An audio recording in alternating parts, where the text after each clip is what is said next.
Olá, boa tarde a toda a comunidade 247, sexta-feira, 15 de março, 13 horas, 2 minutos. E a gente entrevista aqui Rui Costa Pimenta. Tudo bem, Rui? Correria aí? Correria. Rui terminando de almoçar. Vamos lá, deixa eu agradecer aqui aos assinantes, ao Juvenal, William, Célia, Marco Silva, Edna Gerinaldo, Lady Bird, Maria Inês. Está aqui. O Jairo Costa também e Gleice Léo também nos apoiando aqui. O Rui, parece que agora, nesse momento, está caindo a casa do Jair Bolsonaro. Viu? O Alexandre de Moraes abriu a íntegra dos depoimentos dos militares. Todos estão, quer dizer, quase todos estão entregando, está ficando ali mais ou menos explícita a tentativa de golpe de Estado. Cadeia Bolsonaro, diz aqui o Adão. Eu sei que você sempre fez restrições à, vamos dizer assim, à luta política pela via institucional, mas está com cara de fim da linha. Não sei se a gente pode começar por aqui, ou se você pretende começar por algum outro tema, questão internacional, enfim. Acho que esse é um bom tema. Não, eu mantenho a minha posição. Eu acho que tudo bem. Há várias denúncias contra o Bolsonaro, isso daí vai levar um processo, ele pode ser condenado, né? Mas eu acho que o meu problema não é esse. O meu problema é que eu acho que a condenação judicial dele não vai resolver o problema da extrema-direita no Brasil. Isso é uma fantasia. Eu acho que sim. E acho mais, eu acho que o pessoal que está esperando aí uma grande limpeza vai ficar decepcionado, porque isso aí vai ser muito reduzido. Porque o depoimento dos comandantes militares já é uma espécie de acordo para livrar a cara dos militares. Por que eles vieram ao público falar do Bolsonaro? Já tem um acordão, você entendeu? O Bolsonaro vai ficar como o grande objetivo de todo esse processo. Quer dizer, no final das contas, a luta, entre aspas, contra a extrema-direita, ela vai se reduzir à luta contra uma pessoa, que é o Bolsonaro. E não vai dar bom resultado. Não, também acho que não vai dar bom resultado. Veja só, a situação internacional comprova o que a gente está falando. O crescimento da extrema-direita no mundo inteiro é muito forte. E é um resultado do colapso da política neoliberal, né? Da política imperialista de um modo geral. Ou a esquerda se coloca como alternativa a essa política neoliberal e imperialista, ou é a direita que vai tomar conta. E no Brasil, eu vejo as coisas nesse momento aqui, de maneira muito pessimista, porque eu não estou vendo a esquerda agir para se livrar do problema. Toda notícia que eu recebo é uma notícia negativa. Por exemplo, chamaram o ato do dia 23 de março. Sabe onde é que vai ser o ato do dia 23 de março? Em São Paulo? Largo São Francisco. O que você acha disso? Elitista, né? Elitista e pequeno, né? Então. Ou Alexandre de Moraes, tá certo? Vai salvar a esquerda de si mesma, ou a esquerda não vai ser salva por ninguém. Será que dá para acreditar que o objetivo do Alexandre de Moraes é salvar a esquerda? É favorecer o povo, os trabalhadores, os direitos democráticos da população? Eu acho que não. Agora, Rui, ainda que possa ter a tentativa de preservar alguns militares, alguns estão sendo entregues também, né? Além do Bolsonaro. Né? Então, por exemplo, esse ex-chefe da aeronáutica falou, o ex-comandante da Marinha, esse Garnier, teria colocado tropas à disposição do golpe. Alguns vão rodar também, é o que tudo indica, né? Mas vamos ter claro, vai ser um negócio superficial, né? As Forças Armadas brasileiras, elas estão cheias de bolsonaristas. Vai ter um expurgo? Não vai ter expurgo. Não vai acontecer nada. Depois, né, você se livra do Bolsonaro, mas e o resto do problema? Eu digo o seguinte, não que o judiciário teria que resolver todos os problemas, estou dizendo que é uma ilusão você achar, né, que você vai resolver os problemas com as medidas judiciais. É meio que assim, fazer cortesia com chapéu alheio, você entendeu? Eu acho que não vai acontecer muita coisa, não vai acabar com a extrema-direita bolsonarista, extrema-direita bolsonarista. Se acabasse com a extrema-direita bolsonarista, ainda podia surgir outras variantes de extrema-direita. Não vai acabar nem com a extrema-direita bolsonarista. Então, né, eu acho que o pessoal precisa ter um certo senso de realismo a fazer essas coisas. E a esquerda não se mexe. Né? Por exemplo, você vê, né? O governo PT. O governo PT está numa situação ruim nesse momento aqui. As pesquisas aí que apareceram, essa coisa toda. Aí você recebe a notícia de que o governo PT está dando 110 milhões em anúncios para a Rede Globo. É uma política sábia? Eu acho que é uma loucura isso daí. Chega a ser estranho mesmo. A gente pode falar sobre isso depois. Tá vazando aí um áudio, Rui. Eu vou fechar o teu microfone e já eu abro de novo. Vou ler esse comentário aqui do Lula sem chuchu, dizendo: vocês ainda insistem nisso de golpe de Estado? Eu queria trazer para você, não é de hoje essa notícia, não, é de alguns dias atrás, tem a ver com as pesquisas. Isso aqui, quer dizer, esse ponto da pesquisa Atlas Intel, né? 32% das pessoas no Brasil se dizem bolsonaristas e 31,2% petistas. Eu lembrei dessa pesquisa exatamente porque você falou que a prisão do Bolsonaro não vai eliminar nem a extrema-direita bolsonarista. Como é que você acha que ele conseguiu, na verdade, fundir a sua identidade com a identidade da extrema-direita ou da direita no Brasil? Qual foi o segredo do Bolsonaro para conquistar esse grau de identificação com parte da população? Então, eu acho que o Bolsonaro ele não é um político competente. Eu não vejo nele nenhuma qualidade especial. Ele é uma pessoa medíocre.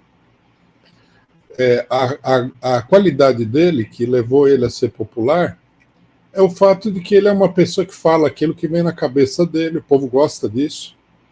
Parece que ele não é esses políticos que ficam mentindo, que são hipócritas, embora ele seja igual aos outros políticos. Então, quer dizer, ele não tem luzes, né? Por exemplo, o Trump é uma pessoa muito mais articulada do que o Bolsonaro. Se a gente for pegar aí, por exemplo, a Marine Le Pen, é mais articulada ainda.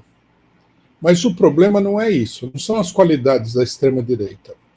A extrema-direita ela vem canalizando o sentimento e as aspirações de um setor que está contra a política neoliberal, que eles chamam de política globalista. E há um setor importante da burguesia que também está contra essa política. E aí, eles encontraram um meio, que eu acho que é um meio muito favorável para eles, de fazer propaganda política de direita, que é a luta contra o identitarismo pela direita. O identitarismo, a gente sabe, é um negócio meio de gente maluca, tá? E é impulsionado, a gente sabe muito bem, pelo imperialismo norte-americano e europeu. Então, quer dizer, não é tanto o Bolsonaro que é um gênio que conseguiu reunir tudo isso. Há uma tendência forte na sociedade que é contra isso, que o PT não consegue capturar, porque o PT é muito parecido com o tal globalismo. O Lula, nesse momento aqui, por exemplo, apesar de ele não estar ganhando nada com isso, ele está lá no maior amor com o imperialismo, numa série de coisas, com os identitários. Então ele não vai ganhar esse público. Agora, veja bem, essa política, que é a política que o principal setor da esquerda brasileira está seguindo, é uma política fracassada. Todo mundo sabe disso daí. Você viu, né? O Chega conseguiu 40 deputados em Portugal. Foi uma vitória bastante significativa da extrema-direita. E o Chega, ele é assim, o bolsonarismo português. O próprio líder do Chega fala isso daí. Por outro lado, nós temos o caso da Inglaterra, né? Da vitória lá do cidadão em Rochdale, que derrotou o Partido Trabalhista e o Partido Conservador. E ele também é anti-identitário, interessante isso. Ele defende a classe operária, mas ele é anti-identitário. Ele é pintado como uma espécie de populista de esquerda, vamos dizer assim, né? Galloway, não é esse? Isso, Galloway. Mas ele não, eu acho que é impróprio isso daí. Ele é uma pessoa de esquerda, da esquerda pró-operária e tal. É a esquerda identitária que faz a caveira dele, né? Então, eu acho que isso daí não precisa de um raciocínio mais profundo. No Brasil, o que eu vejo é que a esquerda, o PT, né, para mim interessa o PT, porque o resto eu acho que não vale muita coisa. O PT ele embarca nessa política, que é a política dos identitários, de que tem que botar todo mundo na cadeia, etc, etc. Eu acho que é um erro, isso vai acabar mal, é um problema, né? A extrema-direita está muito bem organizada, né? Eu estava vendo esses dias, eu fui dar uma olhada para ver como é que é o aparato de comunicação da Universal. A Universal ela tem um jornal de distribuição gratuita que tem 1,7 milhões de exemplares. Ela tem 64 rádios. E ela tem a TV, né, da Universal. O PT ele está se apoiando aí na Rede Globo para combater esses caras. É uma política cega. Né? Vai terminar mal como terminou da outra vez com a Dilma. A hora que o imperialismo decidir que precisa se livrar do PT, e isso daí pode acontecer a qualquer momento por uma série de considerações, eles vão cair. Agora, não vão conseguir nem... indica que isso possa acontecer, por exemplo, antes da eleição americana, né? Porque, mal ou bem, o Lula é um trunfo também contra o trumpismo, essa coisa toda, ou não? Não interessa ao Biden fortalecer a relação com o Brasil? Eu acho que interessa fazer média com o Brasil nesse momento.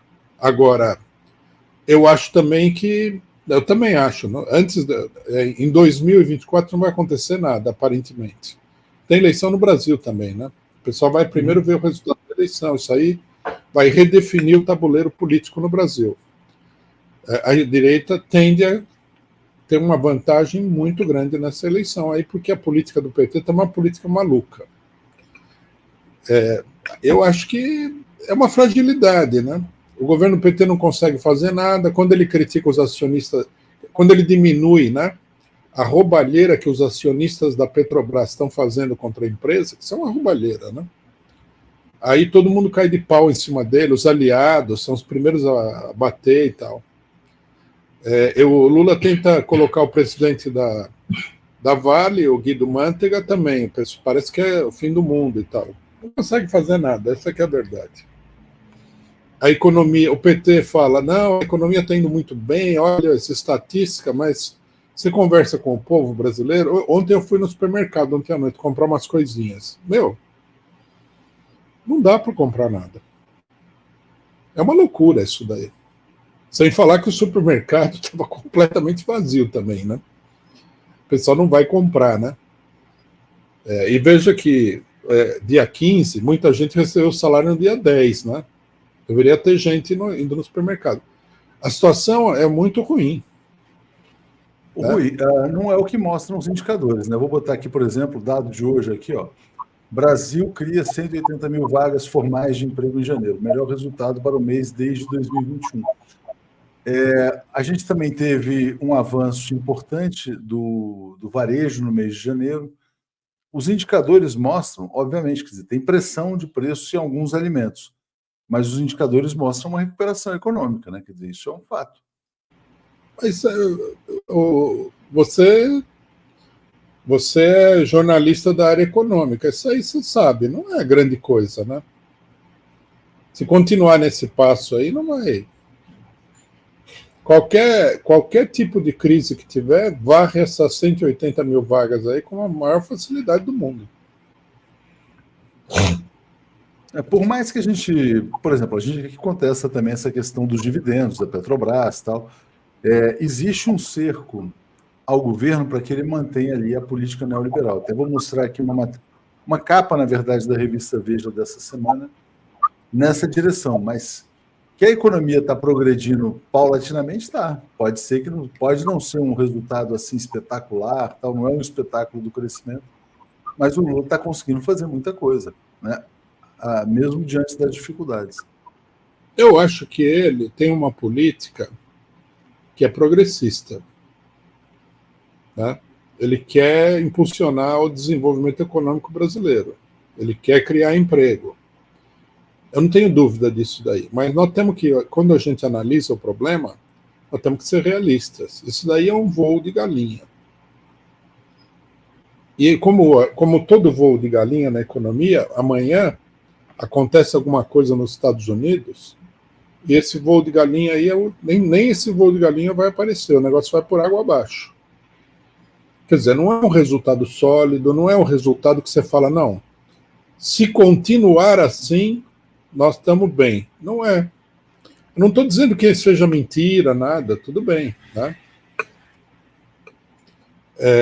Precisaria ver, né, analisar esses índices e tal, para ver o que é mais sólido e o que é menos sólido, né? Tem uma recuperação, Rui, tem uma recuperação ancorada ali no consumo, né? Como foi o modelo aí dos governos passados aí do presidente Lula. O que está sendo mais difícil avançar é na questão de de retomar o papel do Estado como agente indutor aí do desenvolvimento. É aquela coisa, quer dizer, um pouquinho mais de renda para as pessoas, menos endividamento, mais crédito, que foi um pouco a marca dos primeiros governos Lula. Mas veja bem, Atucha, eu não estou criticando o Lula. Eu não acho que ele é uma pessoa que vai conseguir fazer um milagre, você entendeu? Estou criticando ele. Eu sou consciente das enormes dificuldades que ele tem para fazer as coisas. Não acho que é falta de vontade dele. Só que eu acho que, né, nós temos que analisar os acontecimentos de maneira muito realista. A pessoa tem que saber que a coisa não está indo, né? Não é uma coisa que vai dar sustentação para o governo do PT, que vai dar sustentação para a esquerda, que vai melhorar, né, a situação do povo brasileiro de fato. Então, nós temos que. Isso tem que ser analisado de maneira realista. Você vê, daí o que acontece? O Bolsonaro lota a Paulista. O pessoal quer falar que isso aí não tem. Eu vi gente falando que isso aí não tem nenhuma importância. Faça-me o favor, claro que tem importância. É uma demonstração de força do Bolsonaro. Significa que ele ganhou tudo? Não. Ele vai manter isso daí? Não sei. Pode ser que sim, pode ser que não. Vai depender dele mesmo, né?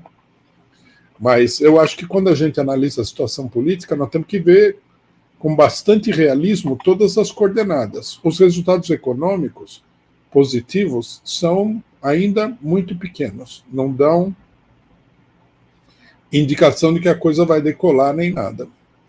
Politicamente, eu acho que o governo não conseguiu fazer aquilo que seria o essencial, que é dividir a base da extrema-direita. É isso que ele tem que fazer. Rui, essa pergunta aqui é muito interessante. Eu vou só colocar essa notícia no ar, né? Que é mais uma revelação hoje contra o Bolsonaro, né? Então, o Bolsonaro pediu ao ex-ministro da AGU, Bruno Bianco, atos contra o resultado eleitoral. Denúncia feita pelo ex-chefe da Aeronáutica, né? O cerco está se fechando, como eu disse no começo, né? O Alexandre de Moraes abriu todos os depoimentos e, obviamente, quer dizer que ninguém sabe medir qual vai ser o efeito político da prisão ou não prisão dele, mas a pergunta do Guilherme aqui, ó. O Rui acredita que o ex-presidente deve sair impune apenas para não aumentar o seu apoio? Não devemos separar o jurídico do político? Porque essa é uma questão relevante, porque, por exemplo, você traz o exemplo do Trump, né? Então, houve uma perseguição jurídica contra o Trump, né? E ele está lá liderando as pesquisas, já é o candidato republicano, com muita facilidade. O efeito foi praticamente zero, né? Só que o Bolsonaro ele é muito mais criminoso, ao que tudo indica. Tem uma ficha corrida de crimes gigantesca.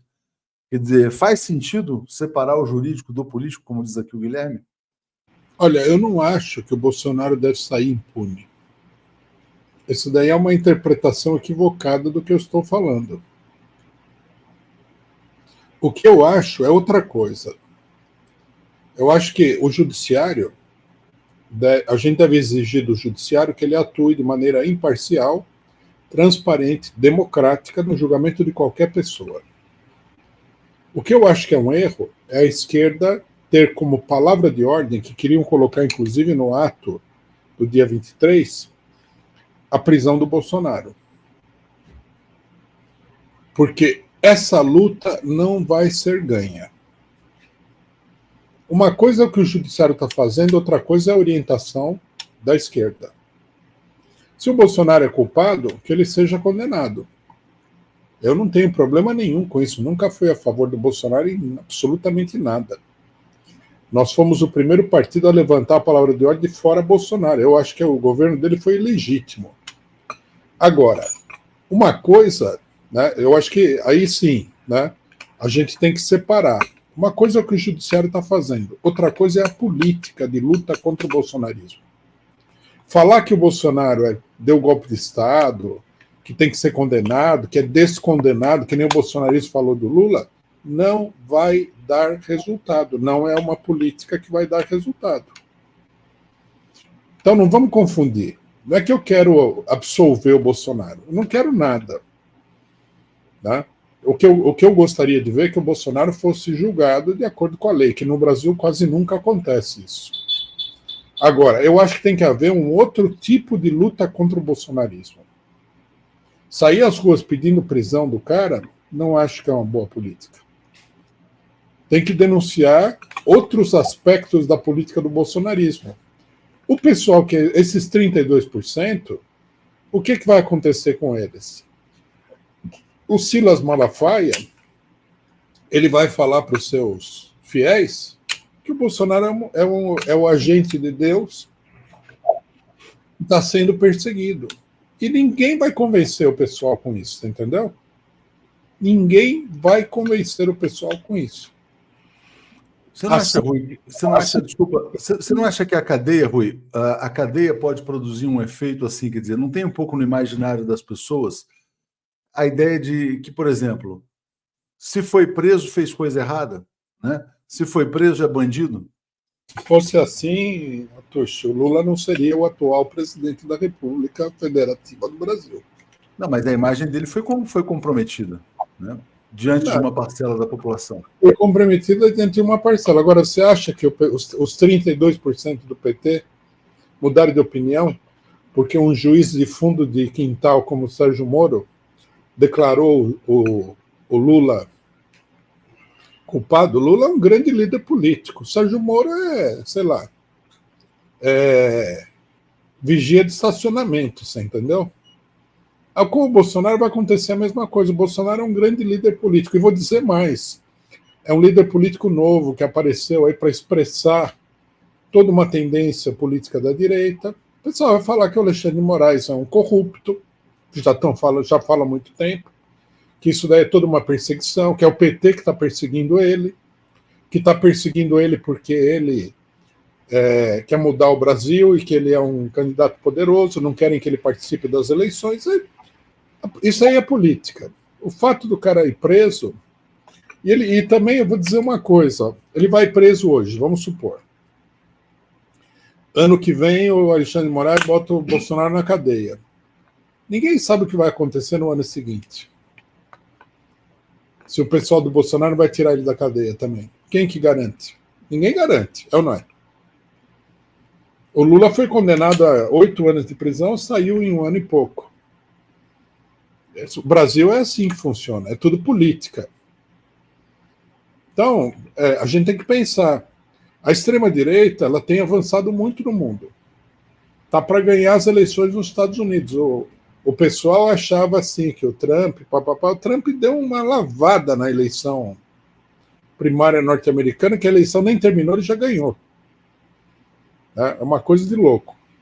Aí tem a vitória do Chega, a AfD está praticamente aí postulando ser governo na Alemanha, um dos principais países do mundo. O pessoal tem que abrir o olho. Isso aqui nós não estamos tratando de um problema meramente eleitoral, nós estamos tratando do futuro do Brasil, da luta de política, da luta de classes. Né? Então tem que olhar a coisa de maneira realista. Eu não acho que a prisão do Bolsonaro vai resultar numa vitória real da esquerda. Entendi. Deixa eu ler os comentários aqui, Rui, já a gente retoma aqui, vamos lá. O Jerônimo Colares fala assim, olha, o Brasil tinha uma condição infinitamente melhor em 2016, mesmo assim Dilma foi golpeada e com pouca reação nas ruas. Leonardo quer pensar a política ou fazer a política pela fé? Não, eu estou aqui só fazendo contrapontos aqui ao Rui em alguns momentos, né? O Jerônimo diz assim também, ó, no mínimo Lula tinha que ter um programa político soberano para unir as esquerdas e o povo nas ruas. Não tem isso, governa conforme vontade de Liras e do BC autônomo. Política pela fé não funciona por muito tempo, né? Quando o Jerônimo fala essa questão de ele governa de acordo com a vontade do Lira e do Campos Neto, quer dizer, ele tem constrangimentos que ele não conseguiu reverter ainda. Então, eu acho que é importante também o seguinte, quer dizer, se o Lula pudesse, ele não teria nem Arthur Lira, nem Roberto Campos Neto, mas ele não é absoluto, né, Rui? Quer dizer, então, você não acha que diante das circunstâncias ou da chamada correlação de forças, ele está até fazendo mais do que se poderia imaginar? Opa, peraí, desculpa, só abrir aqui que estava vazando. Pode falar, Rui. As minhas críticas ao Lula, né, elas são pontuais. Né? Eu acho que nós temos que entender, todos os brasileiros que têm uma mentalidade progressista e democrática, tem que entender que nós estamos numa situação complicada. Não é que o Lula está traindo o eleitorado, ele não está fazendo isso. Né? O que ele está fazendo é tentar, nas condições atuais, fazer alguma coisa do programa que ele propôs. Eu não concordo de falar que ele está servindo o Lira, né, o Campos Neto, nada. Né? A minha crítica ao PT, que eu faço desde o começo do governo, eu falei várias vezes, é o seguinte: ganhar a eleição não garante nada. A luta política continua. E o PT só tem uma força verdadeira, que é o apoio popular. Então, da mesma maneira que o Bolsonaro chamou os seus apoiadores às ruas, o PT teria que chamar os seus apoiadores às ruas. E o PT não está fazendo isso daí. O PT se omite da luta política. Ele quer governar burocraticamente, através do aparato do Estado, sem se apoiar no povo. Coisa que ele sempre fez também. E sempre foi um erro. Né? Então, eu acho assim, a gente não deve fazer uma crítica que não tem sentido. Não podemos exigir do Lula que ele faça uma coisa que visivelmente ele não é capaz de fazer. O que nós temos que dizer é o seguinte: ele não é capaz de fazer. Não adianta alimentar a ilusão de que ele vai fazer, ele não consegue, ele não tem força para fazer. Rui, mas vamos lá. Quando você fala assim, quer dizer que sempre foi um erro, imagino que você esteja imaginando como modelo algo como Venezuela, por exemplo, quer dizer, de ter um apoio assim mais explícito, né? Nesse aspecto, e você falou, o PT nunca fez isso, mas o PT ganhou 5 eleições presidenciais, pode ganhar a 6ª. Quer dizer, qual que é o problema de ter de fazer a política pelo campo institucional? Então, aqui nós temos que fazer um balanço também realista das 4 eleições anteriores do PT, né? Eu, pessoalmente, acho que se não tivesse havido aquele boom das commodities, com o crescimento chinês e tudo mais, né, que não só o governo Lula pegou isso daí, mas todos os governos da América do Sul nacionalistas pegaram essa onda aí. Era capaz que o PT não tivesse passado do segundo governo. Então precisa ser realista também. Nós não podemos confundir o acaso com um desempenho político. Né? Isso é importante porque agora não está acontecendo nada disso. E você vê que o governo tem a maior dificuldade de governar. Nós precisamos, eu acho que quando a gente faz análise política, nós precisamos ter uma alta dose de realismo. É preciso ter assim um certo, a palavra correta não é essa, mas na falta de outra, um certo otimismo de que você pode fazer as coisas em determinado sentido, sim, é preciso. Mas é preciso ser realista. Né? Eu acho, por exemplo, que o governo Lula faria mais se o PT mobilizasse o povo. Agora, o Bolsonaro lota a Paulista, o pessoal chama um ato pro Largo de São Francisco. Me desculpe, mas eu sou obrigado a ficar muito negativo em relação às perspectivas, né? Será, Rui? Porque, olha só, aí, eu não estou querendo ser o cara chato aí para ficar contrapondo a você, não, mas olha só, tudo bem, não vai ter uma disputa de popularidade nas ruas.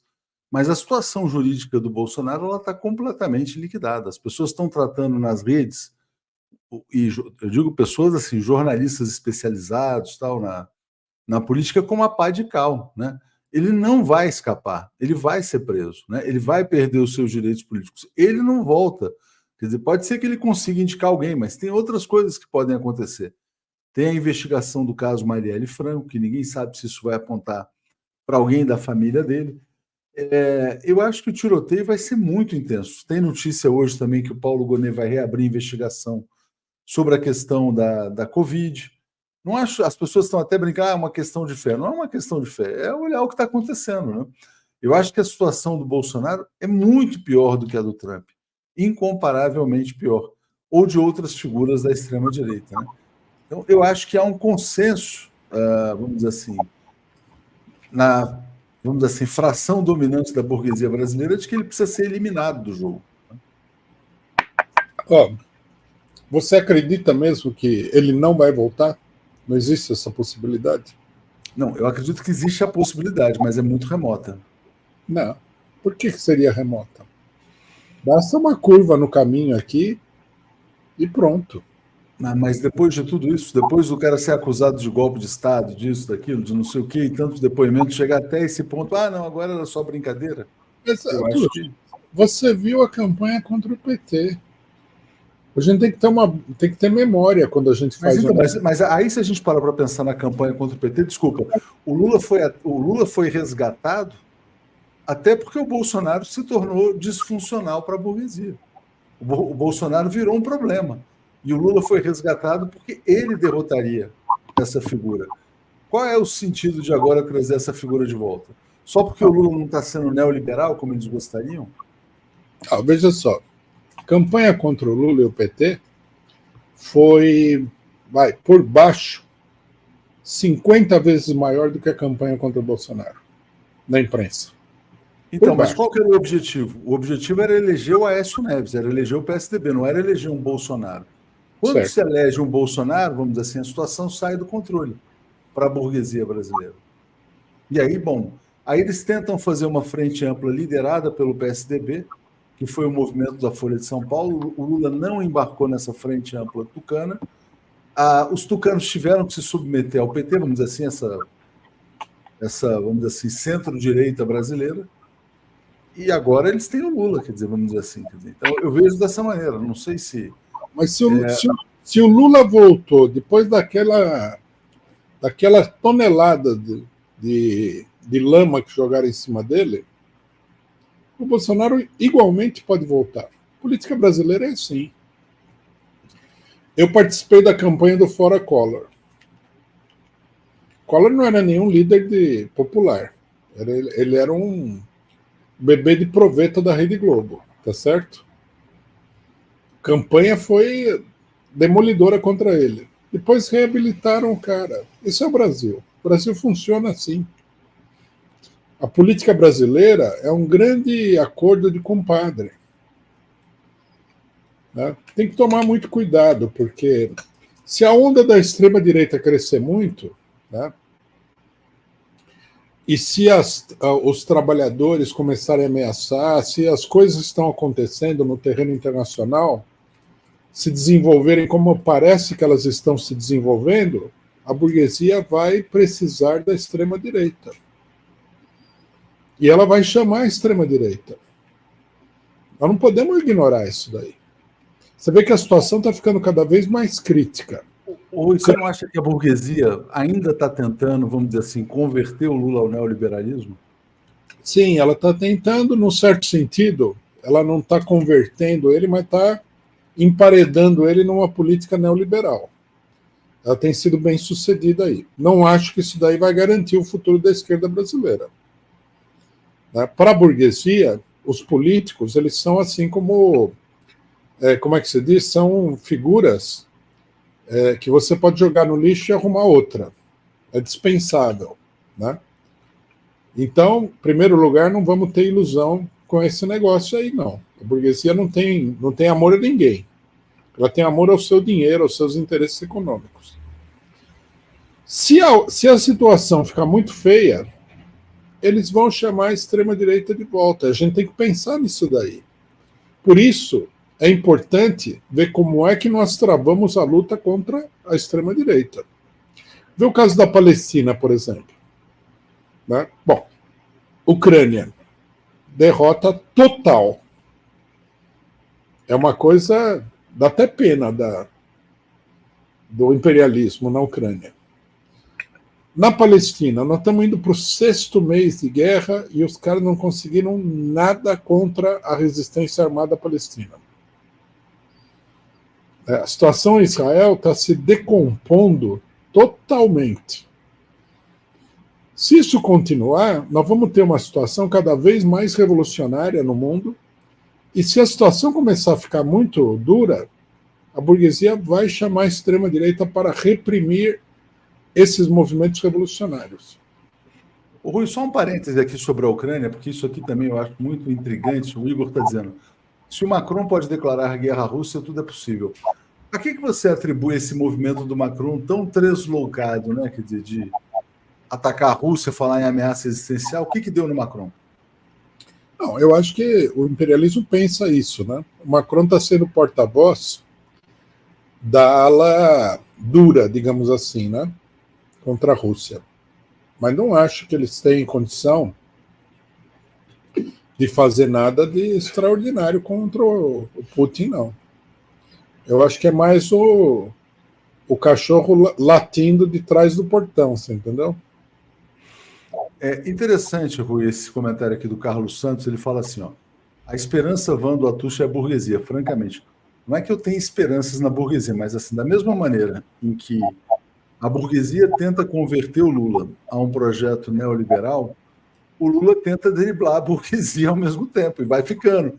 Olha, a burguesia não quer o Bolsonaro, e não existe mais a centro-direita, não existe mais PSDB, o PSDB está acabando, o Lula vai ficando e vai, enfim, vai ensaboando, né? Quer dizer, não é que eu tenha esperança na burguesia. Aliás, eu sou a prova concreta de que não existe burguesia desenvolvimentista no Brasil, porque coisas que eu poderia falar depois em outras conversas. Mas diga, Rui.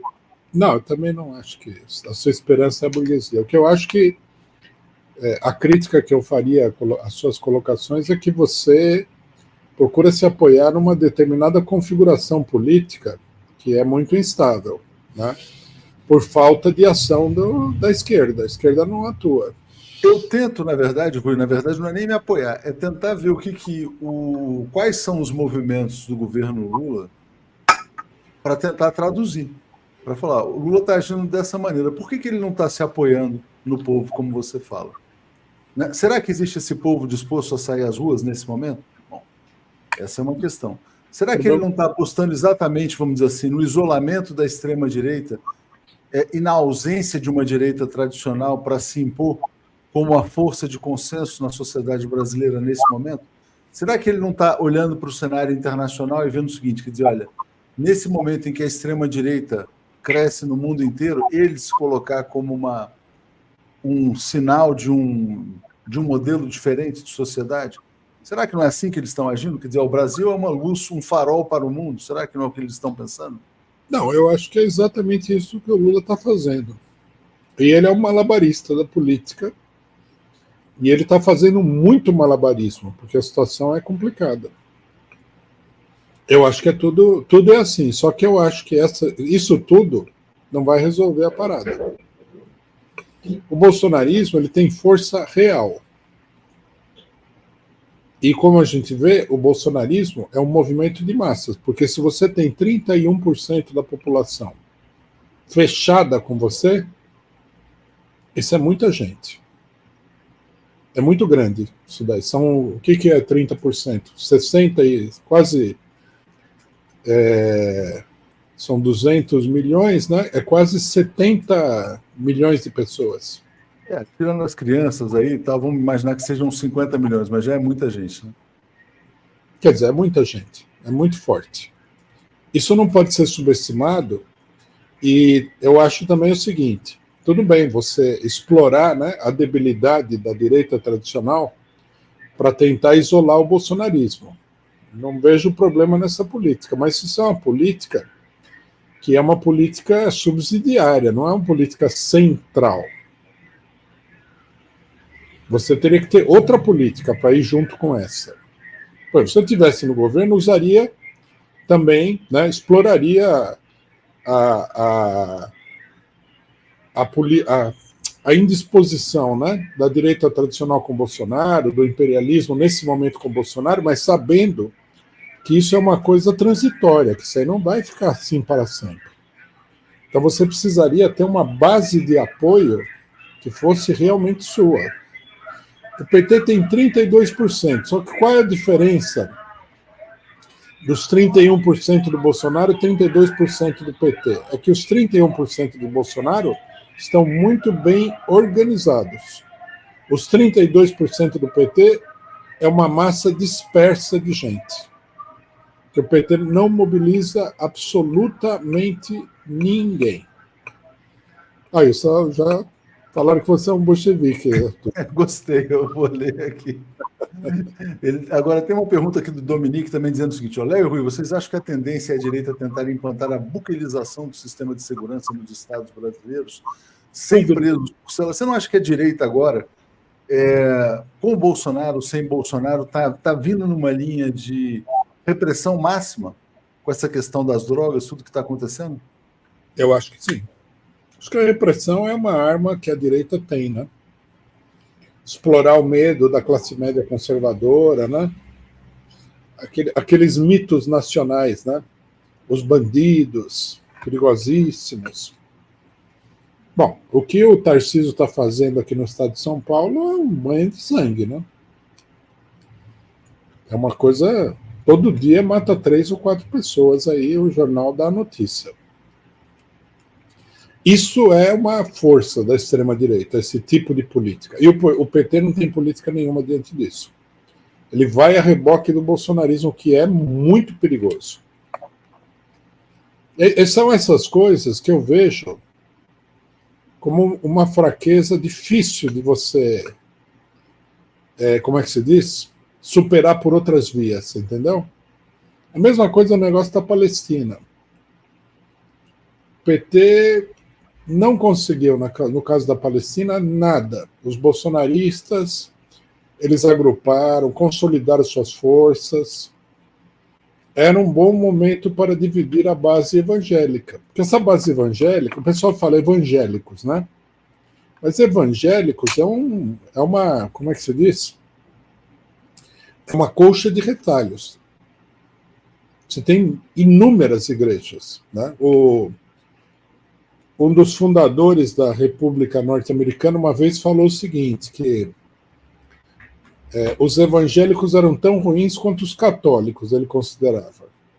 A vantagem dos evangélicos é que não era uma igreja só, eram milhares.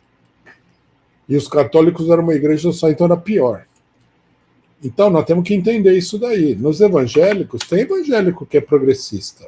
Tem competição, pelo menos, né? Tem concorrência. Tem concorrência, lógico. E você deveria, né, explorar isso daí. O problema de uma parcela dos evangélicos apoiar o banho de sangue era o momento de isolar esse pessoal, né? Esses pastores sanguinários aí. O PT não fez nada. O PT continua até hoje, apesar de todo o desmentido que apareceu internacionalmente, falando que o 7 de outubro foi um ataque terrorista do Hamas. Continua falando isso. Falou recentemente, saiu uma matéria contra nós aí por causa do negócio do Hamas, não sei que jornal que foi, acho que foi o Poder 360. Aí foram pedir para o PT falou, o PT condenou os ataques do dia 7 de outubro. Quer dizer, não está desarmado, essa que é a grande realidade. Não participa da mobilização. É uma coisa... Eu vejo isso daí com extrema preocupação. Extrema. Bom, deixa eu trazer esses comentários aqui rapidinho, vamos lá. Aqui, ó. Lucas, antes eu vou ler aqui o Lula se enxuta dizendo: precisamos viver num Brasil com estabilidade política. Isso só vai acontecer com a expulsão do imperialismo, né? Derrubada da burguesia e implantação do Estado operário. O Antônio Donaton, a opção pela via burocrática sem vida partidária vai custar caro. As eleições de 24 vão fazer a esquerda acordar, principalmente o PT. Jerônimo Colares, sou marxista-leninista e fã do Léo, bolchevique e tal. E esse aqui do Lucas Maier, né? Rui certíssimo, parabéns especial 247. E a esquerda que chama a polícia para bater na esquerda. Vocês vão comentar. O que foi esse episódio aí, Rui? Explica aí.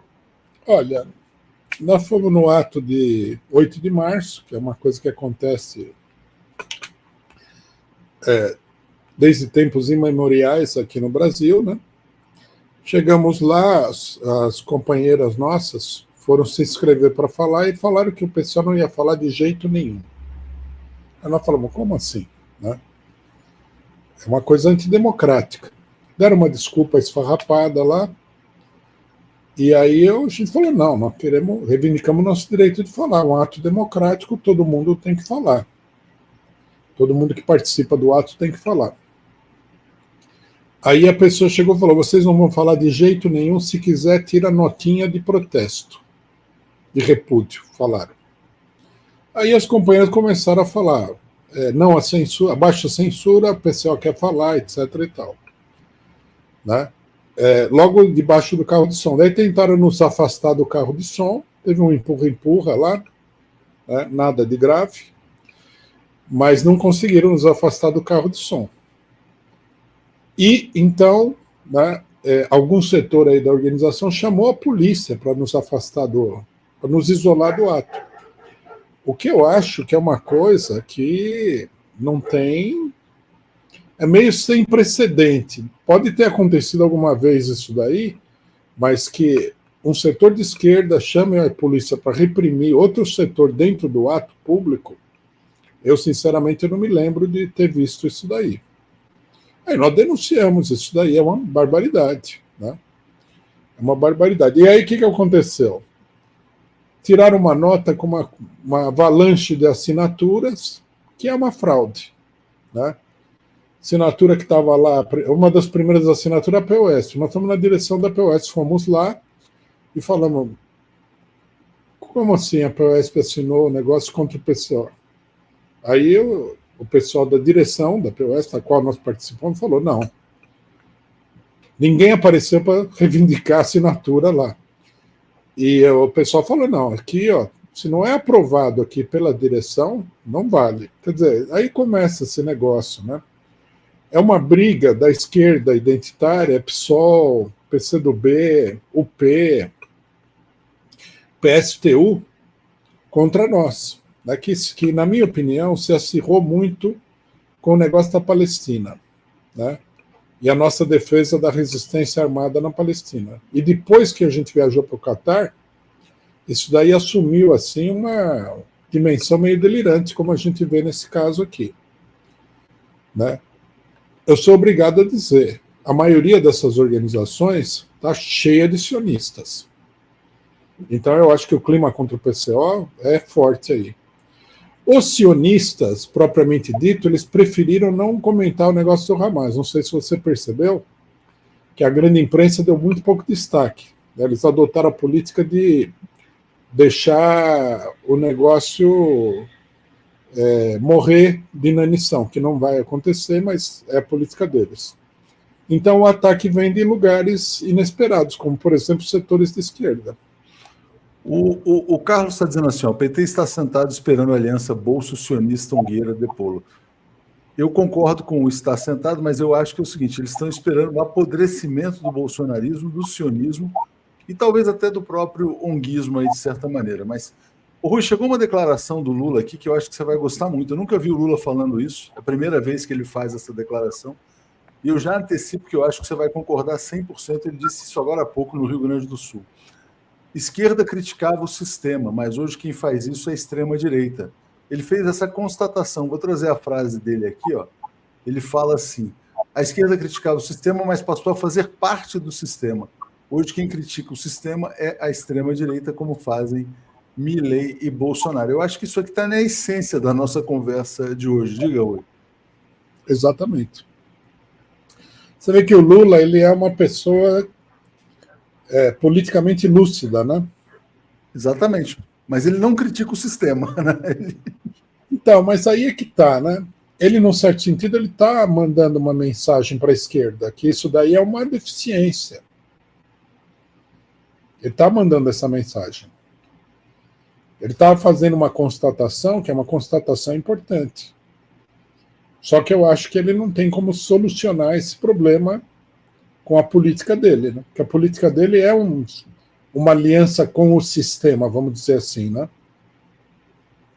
Mas eu acho que eu estou de acordo. Essa é a grande vantagem da extrema-direita. Você ser antissistema. Nós temos que entender o seguinte, a política neoliberal, que vem da década de 1980 para cá, ela deixou um rastro de destruição e morte, como eu acho que nunca, do ponto de vista econômico, exclusivamente, a gente viu. Rui, você mencionou a Globo agora há pouco, né? A Globo é uma peça central do chamado sistema, vamos dizer assim, né? Quando saem esses dados de investimento, tal, na Globo, etc. e tal, a direita reage assim: eu já sabia, está explicado, o Globo lixo, estava na cara, a Globo somente, tal, né? E a esquerda fica meio perplexa, né? Quer dizer assim, como assim, né? Como assim? Então, o que você diria dessa questão da Rede Globo também? Eu acho que a esquerda teria que atacar a Rede Globo. Não tem isso daí. Acho que tem que haver uma separação clara. Isso daí valeria para o PT, porque nós, por exemplo, não estamos no governo. O PT está no governo, mas eles têm que entender que o governo é uma administração e que o partido, a política do partido não tem que estar subordinada ao governo. Então você tem que levantar as reivindicações populares, você tem que denunciar os inimigos do povo. É uma política permanente. Se você, no governo, decide fazer um acordo com algum setor da direita, o partido não deve se envolver nisso daí. Deve falar, é uma questão administrativa. Né? Não podemos misturar as coisas. Por exemplo, Lenin, na Terceira Internacional, ele tem um momento em que ele fala o seguinte, que houve uma discussão, né, sobre, não sei o que foi, prisões e tal, na União Soviética. Ele falou, a Terceira Internacional não tem que ter a mesma política exatamente igual à do governo russo. Governo é uma coisa, tem as suas próprias necessidades. Partido é outra, tem que mobilizar as massas, tem que fazer política. E eu acho que o PT não consegue entender isso daí. Eles têm medo, por exemplo, de levantar reivindicações, porque isso daí poderia causar um problema para o governo. Não tem que ter esse tipo de coisa. O PT, por exemplo, o governo Lula não tem condições de fazer muita coisa na Petrobras, diminuir os dividendos, que é uma coisa positiva, limitada, mas positiva. Agora, o PT pode reivindicar a estatização da Petrobras, mesmo que o governo não faça. Qual seria o prejuízo para o governo? Nenhum. Se eu fosse Lula e tivesse esse movimento de estatização do petróleo brasileiro total, eu chegaria para os acionistas e falaria assim, vamos diminuir aqui, porque senão vocês vão perder tudo. Seria até uma moeda de troca que o cara tem, essa pressão, favoreceria o governo. Né?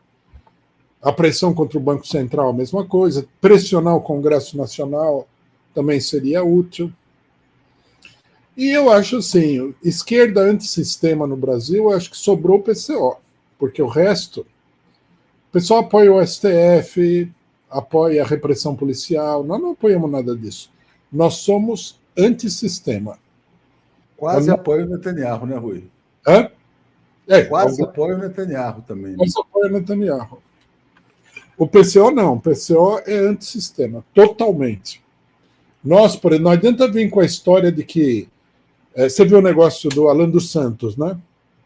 O pessoal querendo a extradição dele, os Estados Unidos falando que não pode extraditar por crime de opinião. O Alan dos Santos é bolsonarista, é fascista, de extrema-direita? É. Mas nós não vamos nos apoiar no sistema para combater o Alan dos Santos. Nós somos contra o crime de opinião. Nos Estados Unidos... É uma coisa que a gente já falou várias vezes, né? Um princípio, né? É um princípio. E é um princípio porque nós somos um partido que combate o capitalismo e combate o Estado que existe no Brasil hoje, que é um Estado capitalista. Nós não vamos admitir que o Estado atue abusivamente. Admitir no sentido de que nós não vamos apoiar, né? Porque eles fazem... Rui, eu vou ler esse comentário e depois vou trazer mais um ponto da fala do Lula. O Jerônimo fala assim, ó, não se trata de forças de esquerda ou diferenças com a polícia do fascismo. Nós aqui no sul do Rio Grande do Sul dirigimos a CUT em atos jamais proibimos ou proibiremos ou PCO. Quem o faz antidemocrático. O Lula falou assim, olha, o fato da esquerda, a frase dele completa é a seguinte, no passado a esquerda se colocava contra o sistema, mas depois que ela chega ao poder, ela se torna parte do sistema. E aí ele fala, por isso a democracia está em risco, porque a direita que perde as eleições vira antissistema. E aí seduz a população a partir disso. Quer dizer, então, acho que ele está fazendo uma leitura bem aguçada da realidade, né? Dizendo que essa esquerda comportada coloca em risco a democracia no Brasil e no mundo. É um raciocínio sofisticado mesmo. A esquerda não pode adotar essa posição. Defender, aqui que tem uma divergência crucial nossa com o PT. Ou seja, então o governo é frente ampla e o PT tinha que ser antissistema, na sua opinião? Eu acho que sim. Porque o PT é um partido que tem condições de ganhar a eleição e ganhou. Mas ele não deve aderir ao sistema porque ele ganhou a eleição. O governo é limitado? É limitado. O partido não tem essas limitações. Tá? Lógico, o partido vai apoiar o governo no Congresso Nacional. Às vezes, o partido pode ir além do governo no Congresso Nacional também. O PT precisaria ter um estrategista que fosse uma pessoa mais flexível, né? Mais, com maiores variantes. Né? Agora, sobre essa frase do Lula, eu acho o seguinte, ó, uma diferença que nós temos com o PT. Nós não apoiamos o que o pessoal chama de democracia, porque o que eles chamam de democracia são as instituições.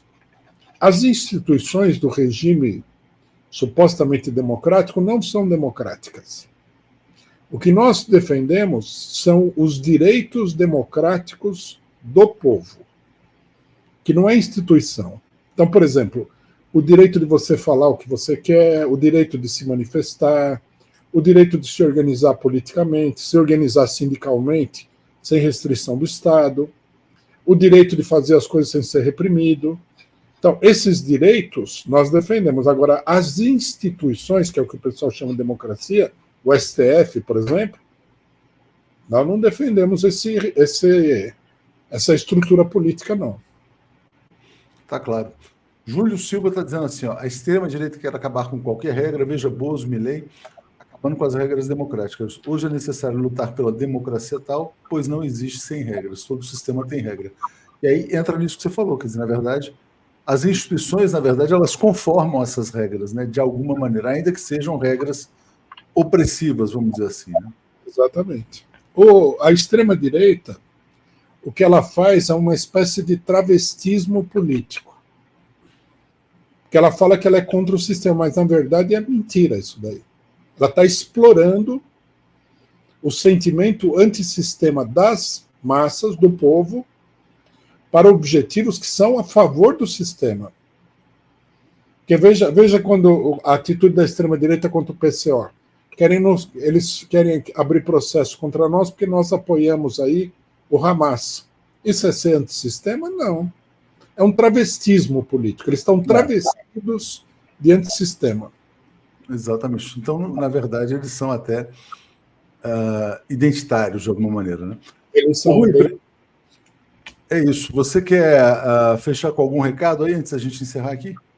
Eu queria mais uma vez pedir o apoio das pessoas que nos assistem aqui para a gente concluir nossa campanha em relação ao processo do Dória. Nós estamos chegando na reta final, que para nós é uma grande vitória. Então, se o pessoal puder contribuir, dar uma contribuição nesse momento para acabar a campanha, por favor, através do pix@dco.org.br. É isso aí. Valeu, Rui. Obrigado aí mais uma vez. Abraço. Tchau, tchau.